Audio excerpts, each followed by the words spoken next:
Variation. Variation comes from the same idea as variable or change. So variation tells us how two variables relate to each other. In other words, how does the change in one variable affect the change of the other? And there's two kinds of variation we're going to look at in this video, and that's direct variation and inverse variation. I also have a video on joint variation, but that is separate from this. So first of all, direct variation. Direct variation says two variables move the same direction.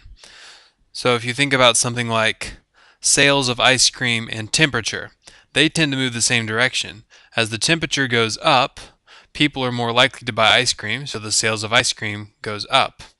As the temperature goes down, it's cold, people are less likely to buy ice cream, so the sales of ice cream goes down. So those things, temperature and ice cream sales, tend to move the same direction. The equation we use to talk about things with direct variation is y equals k times x. The y and the x are variables. The k is a constant. Just so you know, in your textbook it might actually talk about something being directly proportional instead of direct variation. Those are the exact same concept. It's the same idea. Again, this is saying that things move in the same direction. Now it could be up or down, but the point is they either both move up or they both move down. And k, its official name, is the constant of variation. So k is a constant, it's the constant of variation. Now the other type is inverse variation. That's when two variables move in opposite directions.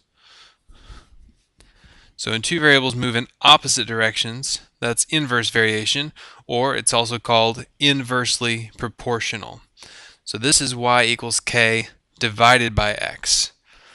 So this moves in opposite directions. So maybe this could be something like temperature and heavy coats, or the sales of heavy coats. As the temperature gets warmer, the number of heavy coats being bought goes down. So as temperature goes up, the number of heavy coats being sold will go down. But as the temperature goes down, it gets colder, the sales of winter coats, heavy coats, goes up. So they move opposite directions. So that'd be an example of inversely proportional or inverse variation.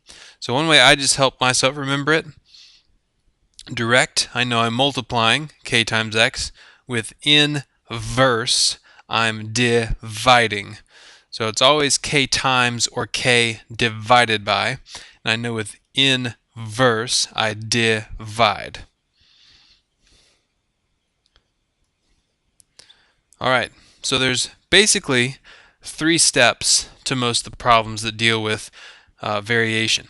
The first step is to actually write the equation. So I look at the very first line here. It says y varies directly as x. So that tells me the two variables are y and x. And it also tells me that I'm going to do k times x because it's directly. I know directly I multiply. So my equation then is y equals, sorry about that. Come on back. You can do this. Give me just a moment. The computer's trying to think through something. I'll go ahead and talk through the 3 steps while I was thinking about it. So the first step is to write the equation, like I just talked about. The second step is to then find the value of k. That is the constant of variation. So the first step is to write the equation, which is y equals k times x. The second step, which it lays out for us on this example, is to find the constant of variation. We need to find the value of k. We do that by looking at the piece of information given here. They tell us y is equal to 27 and x is equal to 6. So then I just divide both sides by 6, and I get that k is equal to 4.5, or if you prefer the fraction, you could say 9/2. So now I can write the equation with the k plugged in, y equals 4.5x. So then what's usually the third part of these problems is they'll give you a value of x, or they might give you y and ask you to find the other. This one says find the value of y when x equals 10. So I just plug 10 in for x and find that y is equal to 45. So the way they actually use this, the reason it even has come to be, is because this allows us to see patterns and then make predictions. Because really we're able to say, okay, we can tell these things are directly proportional. They vary directly, they move in the same direction. And we know at this point y was 27 and x was 6. So we see then that their relationship is that y is 4.5 times bigger than x. So that allows us to then predict what y would be if x changes to 10. So talking about the examples I had at the beginning, this could really help someone who's trying to predict what their sales will be for coats or for ice cream based on the temperature outside. If they notice a pattern and they can find what the relationship is, then they can have an idea based on the weather what their sales might be like. Okay, now most of them aren't going to lay out the steps for you like the first example did. Most of them are just going to read just like this. Y varies directly as the cube of x. So I'm going to stop right there and write my equation. Notice one difference from the first one is it talks here about the cube of x. So I do y equals k times x cubed. So the cube of x means x cubed. So this time our variables are y and x cubed. And I do k times x cubed since I'm varying directly, because I multiply when it's directly.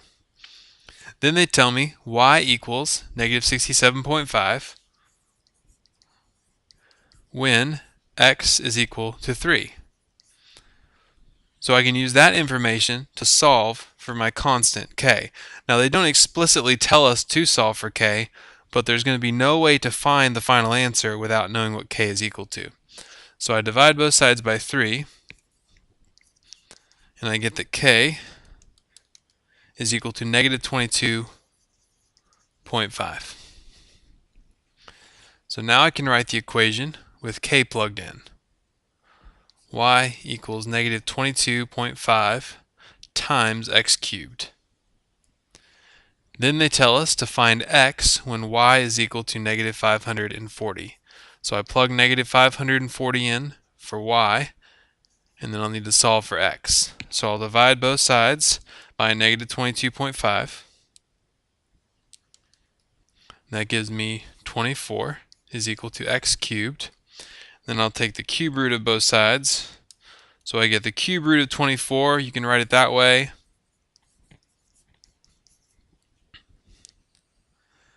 Or you could reduce that to 2 cube root of 3. Or the decimal equivalent is 2.884.